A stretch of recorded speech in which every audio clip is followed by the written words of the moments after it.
Thanks everybody for making it here today. So what we're going to do is, I thought we'd follow up on last month, regarding continuing practice using a social emotional lens to look at some instructional practice.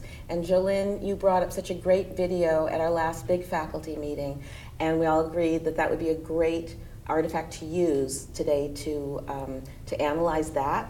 So I thought we would do that. And the way I've parsed it out is to say, first we'll look at the video, then we'll analyze the video, and analyze it, I'm thinking, in terms of both what would happen for both the teacher and the student. How would we think about that if we had the opportunity to do a redo, or what would we coach the teacher to be doing now that she's done it? And then implications for us in our various courses. So why don't we start with looking at the video again? I know we've all seen it once, but now we can look at it with the SEL lens. Okay? Okay. We have testing all week this week and next week.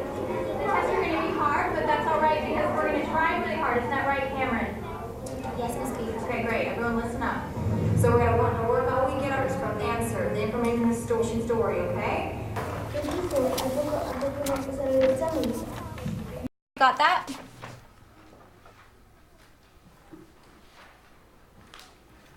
Okay, all right, you guys, settle down. that is so dumb. Joe?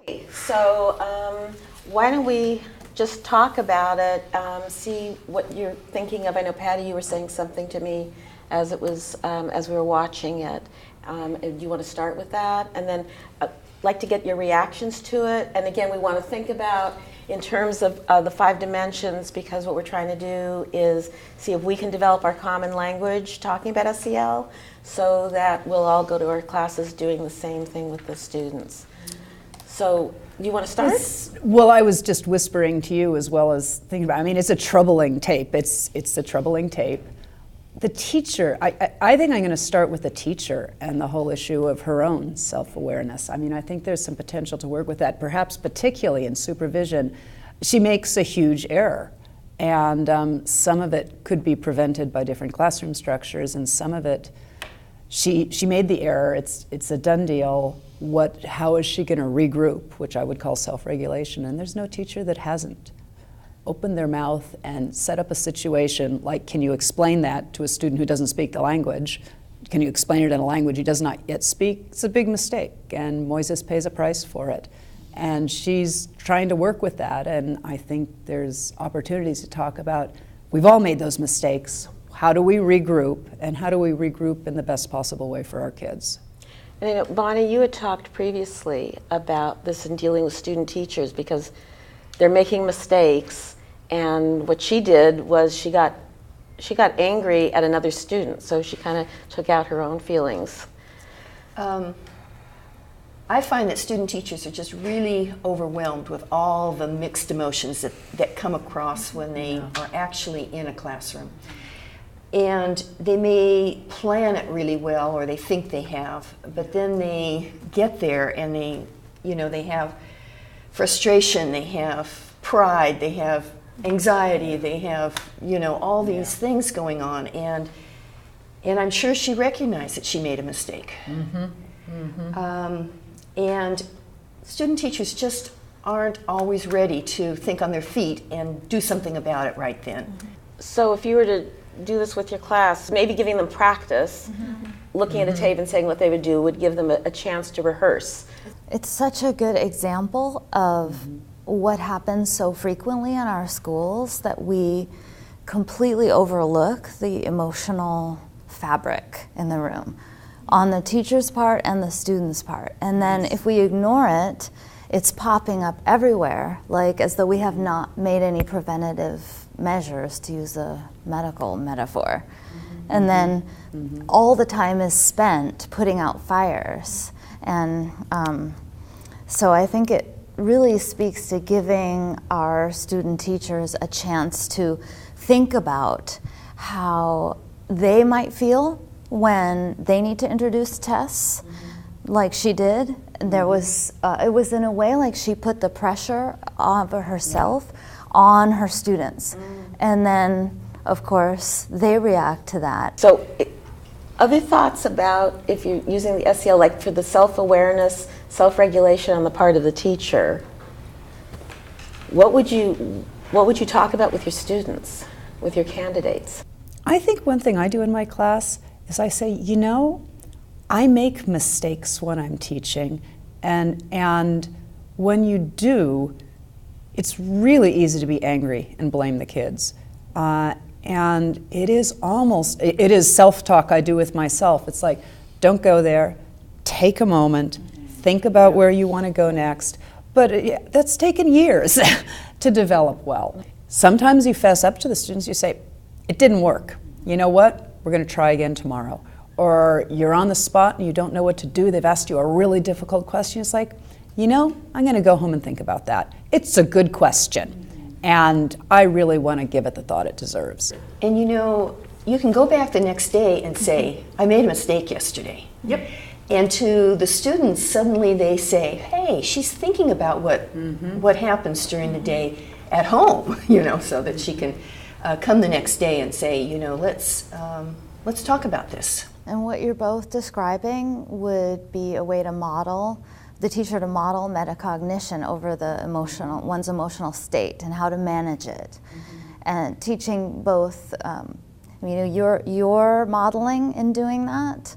And there's that notion of the deep modeling, like if we as teacher educators have a moment like that, what an amazing opportunity it would be to actually articulate that so that then, and then say what we did after. Yes. Like, here was an emotional moment for me when this student teacher, like I observed something that you did that was challenging. When the students were laughing at him. Exactly. You know, that, I got mad at you. One of the things that you're bringing up, which we've talked about before, is the parallel processes going on. So talking about like how we are as teacher educators, and when we have our class and we get upset, and being able to say, or we have a question posed and we don't know how to respond to it. You say, you know what, I want to think about that, and I want you to be aware that that's how I'm responding to you, so that they start seeing how we're doing it and we're practicing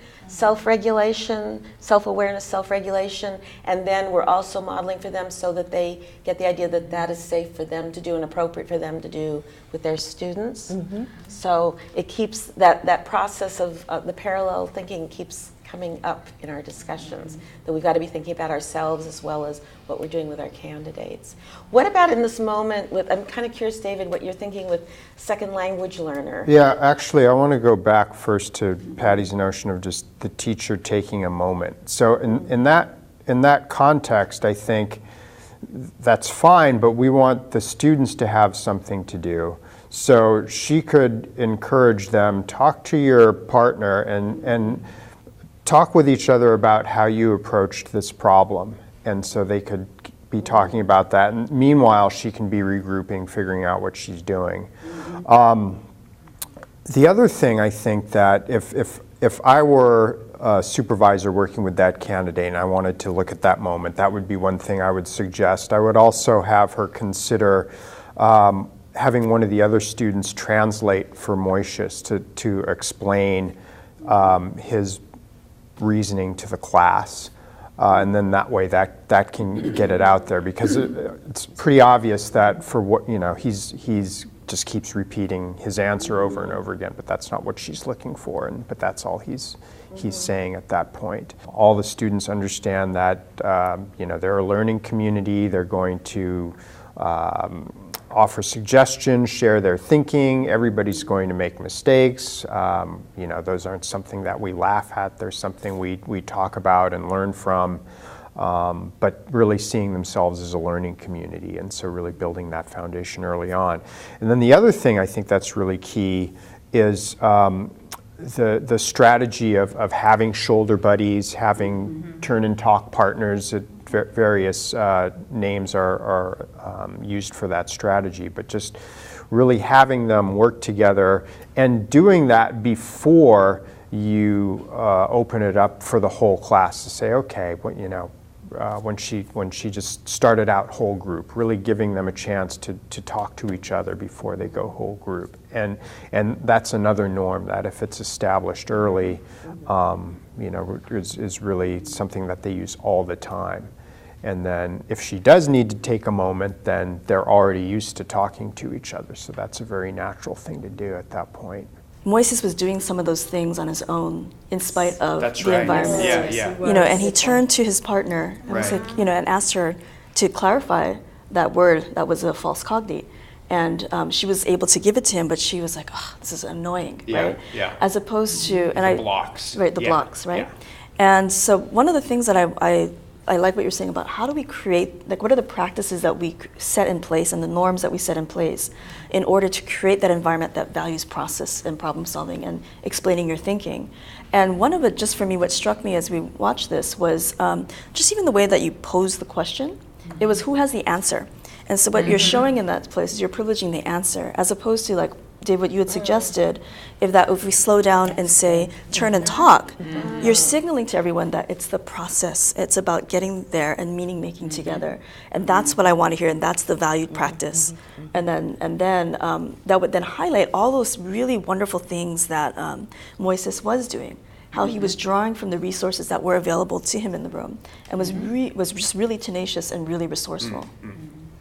And that would be an amazing thing for then the teacher, if she were to, in that moment, even if that had happened, it had gone so far, she could have pointed that out, and said, what strategy is he using right now to persevere?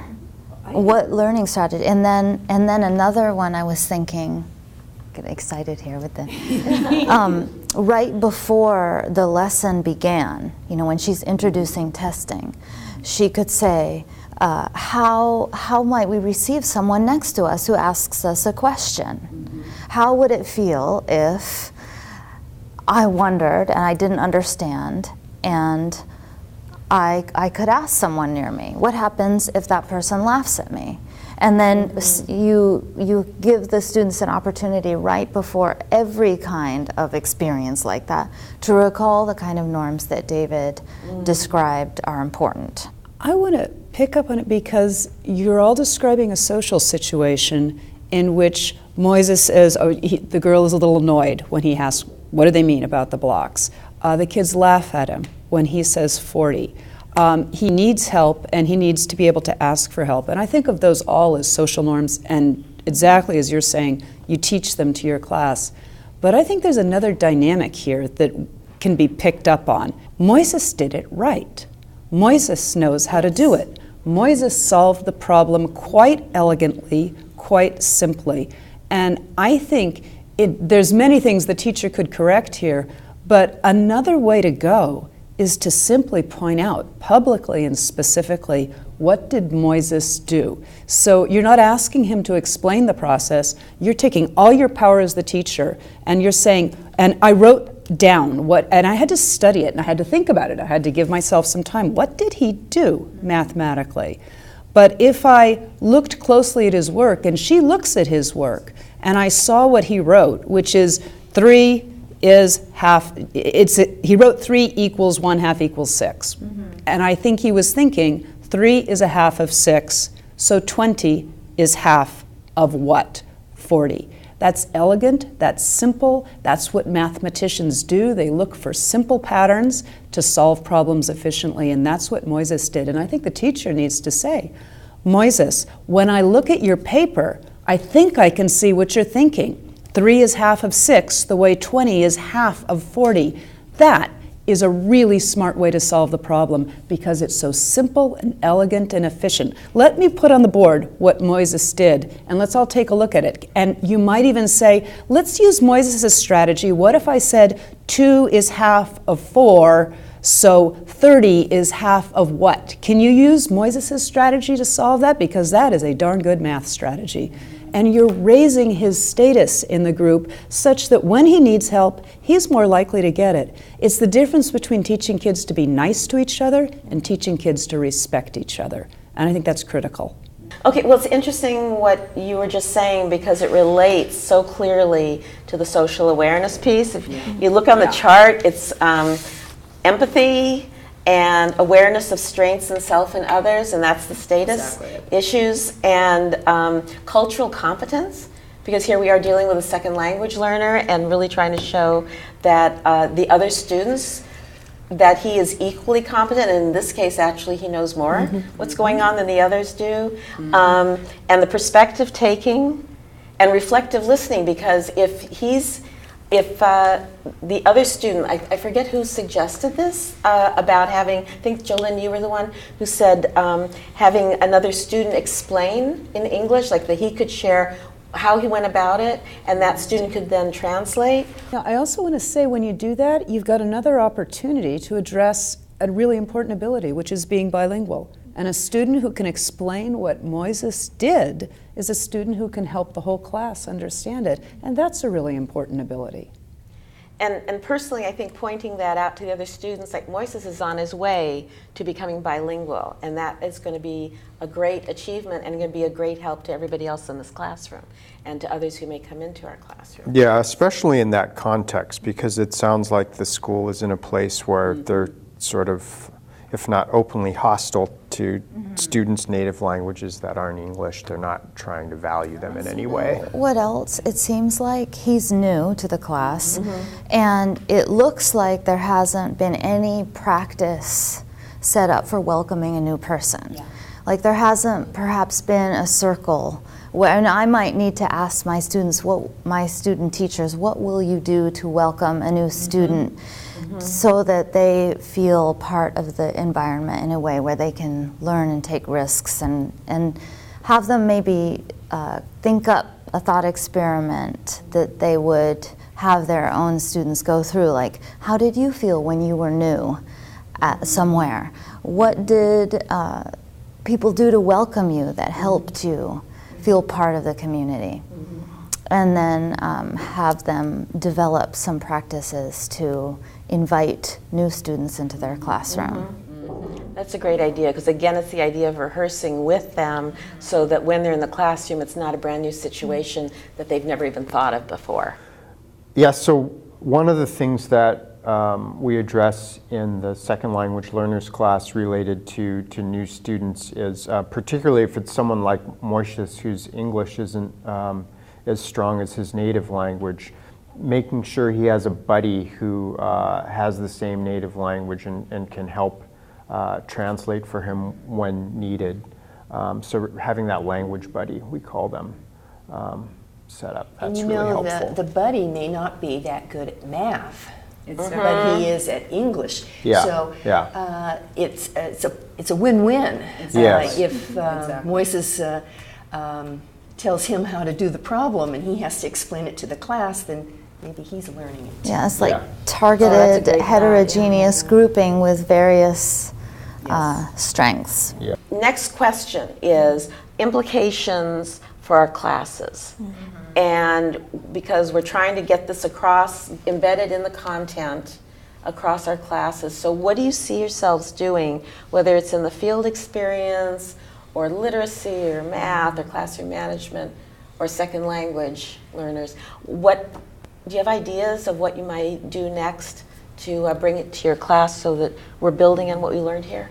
I've been really struggling to help my students learn how to do formative feedback, that in the moment feedback to a student to further their learning, starting with strengths, looking at where you could go, giving kids a path for improvement. But this gives me an opportunity to add what I might call an SEL lens to it, because I think Moises' particular example, I wrote it down. I can imagine giving them what he wrote and having them practice. Okay, what are the strengths in what he did? What are places to go? Are you going to go there now? And let's add a dimension to it. Let's not just talk to Moises, if she actually could. Let's talk to the whole class about what Moises can do. So I think I can build on my formative feedback session, add an SEL lens. One of the lenses would be a respectful classroom community in addition to one that had social skills, and that this is one way to do it, to take your power as a teacher and use it to publicly acknowledge areas of expertise, good strategies, good thinking, effort and persistence, the process. All of those, if the teacher makes it public, the other students are more likely to do it, and they also will know it's highly esteemed. It's really important. It's critical to your learning. And you bring up a really good point, because I think, part of that is that awareness of strengths in self and others, but being able to recognize thinking. Yes. Being able to, that's such a profoundly, social aware thing that you see all, I think we say this a lot, that of course we see every child can, but this is really putting the practice behind that belief system. Let me prove it to Exactly. you. And so you're looking really hard for the cognition or the thinking within their attempts. And that is it's good practice. It also does all those, accomplishes those social things that we'd like to create this environment. I think also sometimes we talk about it rather vaguely with our students, and one of the things we need to do is when we have evidence like this that we can use to prove our point, if you will, that's when we need to use it. And he gave her some really good evidence to work with. What about the rest of you in terms of what you see, any implications for what you're going to take forward in your classes? When we were watching it this time, I was just jotting down all the different aspects or touch points related to the second language learners class that appear in that video, and so I could see showing it for that purpose and just kind of, and probably either early on in the course or late in the course or maybe, I don't know, somewhere as a review of a lot of the points.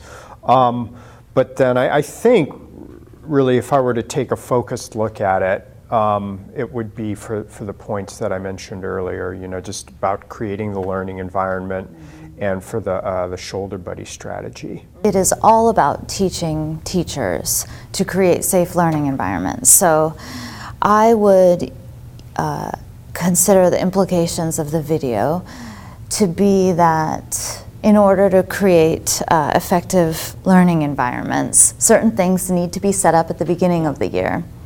And if they are set up only at the beginning of the year and they are just teacher directed, then we lose the student. And this video gives a really good opportunity, I think, for us to really delve into and empathize with the student perspective and underscore the meaningfulness of attending to the social and emotional dimension of education. So to look at how important it is, it helps, and then to look at how to do it. So I think I would use it to as an experience that would be part of their introduction to an assignment that asks them to consider what kind of processes would shape classroom discourse, and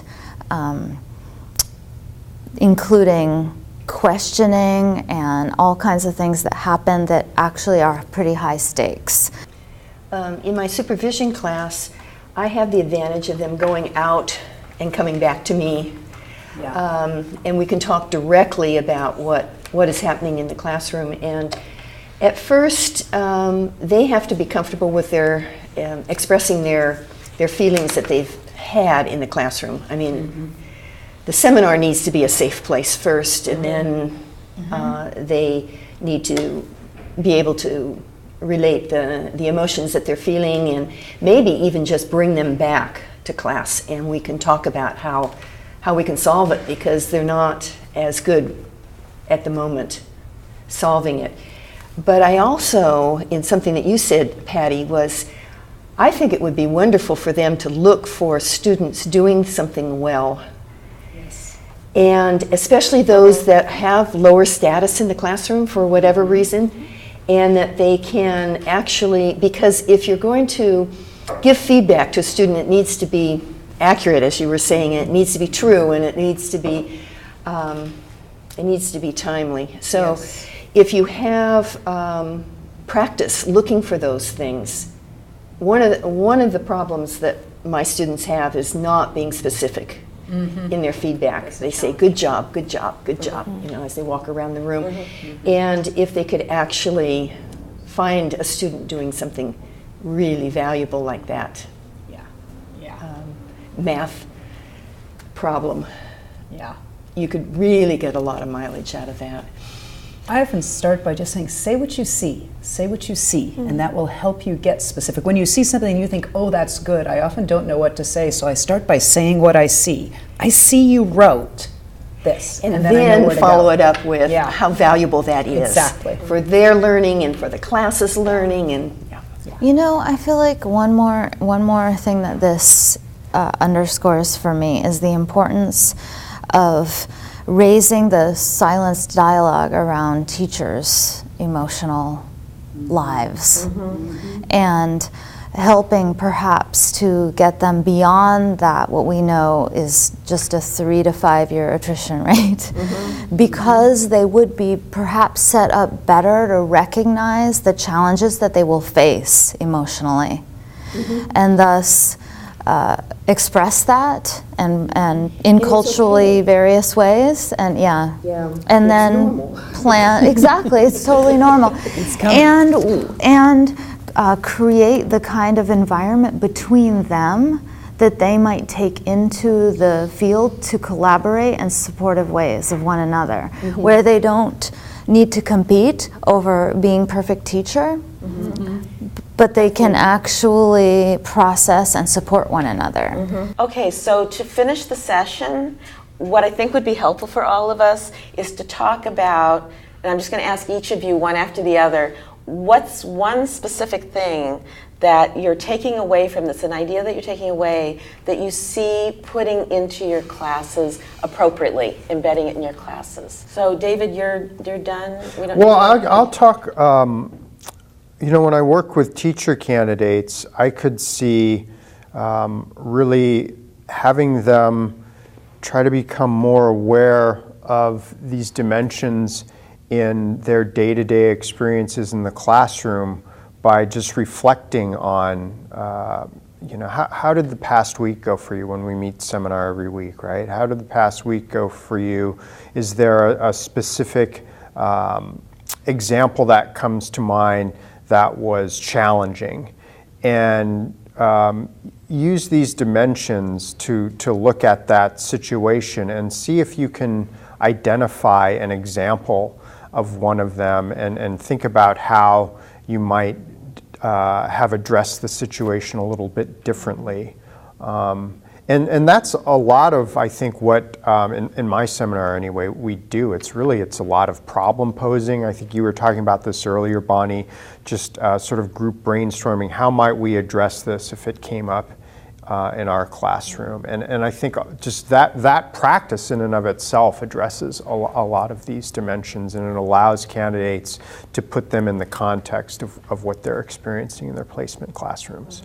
I know you had mentioned previously that you were thinking of actually giving them the chart so they could refer to it? Yeah, just physically pull it out at the beginning of seminar, just as a way to remind ourselves. I mean, for me, it's helpful right now, right? Just having it in front of us right now to look at, and you know, it's hard to hold all of these details in one's head. So this is a really useful learning tool. So, you know, it works for us, it can work for them too. Jolynn? So one of the things for me that this video really just really illustrated well was the discombobulation that the student felt when faced with this problem. And I think that as teachers, we forget how difficult it actually is to learn how to read and write, much less do word problems.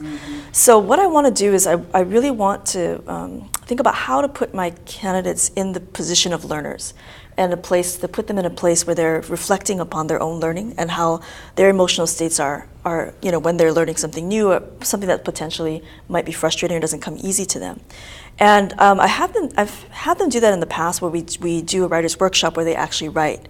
But what I haven't been doing is about drawing back their self-awareness back to then empathize with the position that their own students might be facing. So what I'd like to do this time around is to be sure to kind of draw that back in and to really address their emotions with regards to writing, because writing is a place that even adults feel a little unsure about themselves. and to think about how then to pull that back into and put them in the position of their students. And come up with some concrete strategies to acknowledge their own emotions, but then think about how that might manifest itself as a student or an English learner or someone who may have low status in the class, and to think about concrete strategies to then address and deal with that.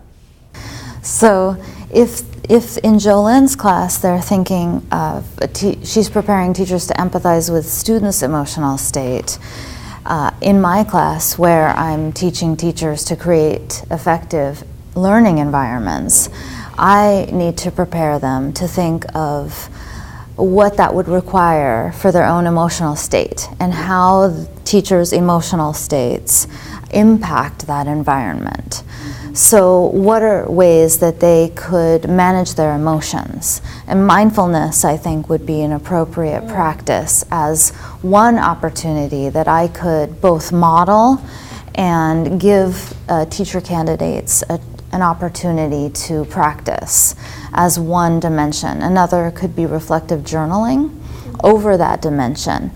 And I think also collaborative dialogue over the challenges of teaching, not aside from just the cognitive. So they actually gain this kind of language that Dave is introducing them to by having them have this, and then practice using it in conversation with one another to process those feelings so that they can manage them when they're right in front of students and they don't actually sort of put them on students in the way that teacher did.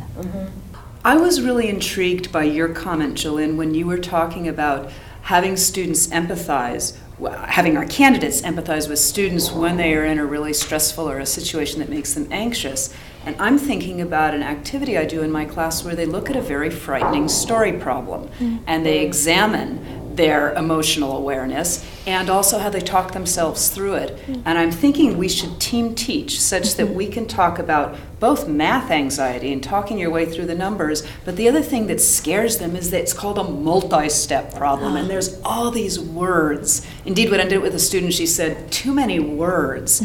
And sort of how do you combine your math strategies and your language and reading strategies to walk yourself through a problem like this after you acknowledge it scared me, and what am I going to do to just, picking up on your comment, calm myself down, take the moment, and now I'm going to try and think, and what are some strategies for thinking. So I'm thinking we should team teach. Absolutely. And there's a lot of self-management and self-awareness in what you were just talking about, it seems to me, just the perseverance and figuring all those things out.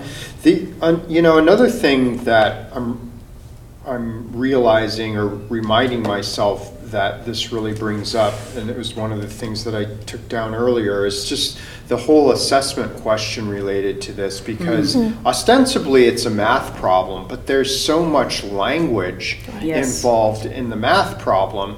And so I would imagine that's something that comes up in your class. It certainly comes up in my class, probably more related to math than any other subject area. So I guess that would just be another theme to be, or touch point to be aware of. I actually think the three of us, the whole issue of mathematics story problems, we've got an example on this tape, we've got an example of the one I use in the class, and it is the intersection of all three. It's language issues, it's reading issues, it's math issues, and they're all anxiety-producing issues. Program-wide. Maybe it's actually program-wide. I can imagine it. Yeah, I can imagine. I mean, wouldn't it be great to have an initial orientation session, like a morning long, and that you maybe use something like the iceberg and approach it and kind of to give everybody an orientation to, this is how we think about things in the program. And we're going to be looking at you and your response as a candidate and how you're going to then respond to the students and how it's going to affect your response to students and how the students are going to respond. And I like it because it's an instance of practice. It's an instance of classroom reality.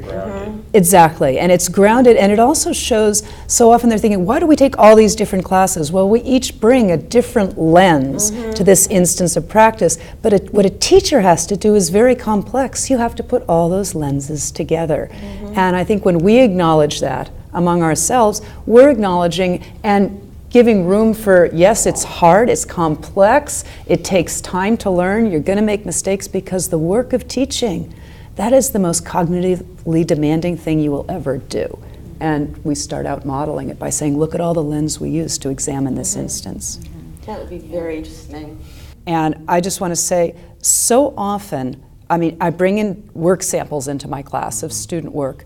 What this tape does for me is it provides context for a student work sample. So now, in essence, I can put on my sociological lens and say, here's the context. We need to move beyond just feedback on the product or just geared towards where am I going with the math, and think, what is going on in my classroom in terms of how students respect each other, in terms of whether they think one another has the abilities to do this well. And I'm looking at my respectful classroom community, and that changes the nature of how I'm going to give feedback on this. It means I'm going to go public. Means I'm going to be very specific. I'm going to prove to the class, look how what he did is so mathematically important and so elegant mathematically, and you know what?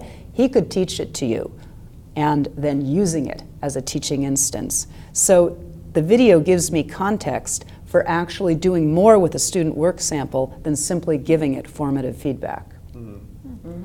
You know, that context, I originally thought you were going somewhere else with that, because when you said that, what I thought of was the sort of the context of his life outside of the classroom. Yes. And that also actually touches on another important point in the second language learners class, and that's just really getting to know your students as well as possible, Yes. as well as outside of the classroom. And here, that's recognizing family, school, and community resources, the social awareness. It's one of the components of that, and so that would be another way, another touch point I could use this for in my class. You know, the point where his brother comes and talks to him, and he says, you know, you're going to be really good in school because you're here studying, and they're just messing around, but you're here studying, and you're going to be great. His brother is like teaching a growth mindset. You're putting in all this effort, and you're going to rise, and you're going to learn, and you're going to be a successful student. And that's in there in the tape, too, and it's his brother who is that resource for him. Do you want to add anything, Bonnie? All of these ideas are things that I have thought of. With my seminar, I think what I would do is to, well, in the past I have had them just share things that are going on or whatever, and that they're free to share and that they feel comfortable to share. But I think I might put it more specifically. Bring back an actual feeling that you had this week in class. So that, give us the situation, tell us how you felt about it, and we can kind of talk about it here. About, you know, do you do mindfulness, or what do you do about it? At the beginning, I think it could eventually evolve into, please bring back an example of a student doing something really well, especially those that are English language learners or special needs students that do something really well that, that you can bring back and share. And hopefully you will get to the point where you can then share it with the class right then. But right now, let's see what sorts of things we can say. How can we say that this is a sample of good learning, good problem solving, good student behavior, and how much that's going to help you in your learning, how much that's going to help the rest of the class, how much that's going to help you in your future, you know, all that sort of thing that can really bring up the value of students that feel like they're low status. And the one thing that occurs to me also is that you're getting them to focus on strengths of kids that they may be looking at in terms of deficits. Exactly. Really good And, point. Exactly. Yes. And to purposely say to do that during the week is going to change their mindset when they're looking at the Because students. then they will need to be looking for it, Yes. which Yes. may be new. Yeah, Maybe new. yeah, that great idea. Folks, this I think has been a great session, and I really thank you for taking the time. I know you're coming, going from classes, and it's hard to get focused on all of this, especially at this point in the semester. So thank you very much for coming today, and we'll look forward to continuing on with this at our next session. Thank you.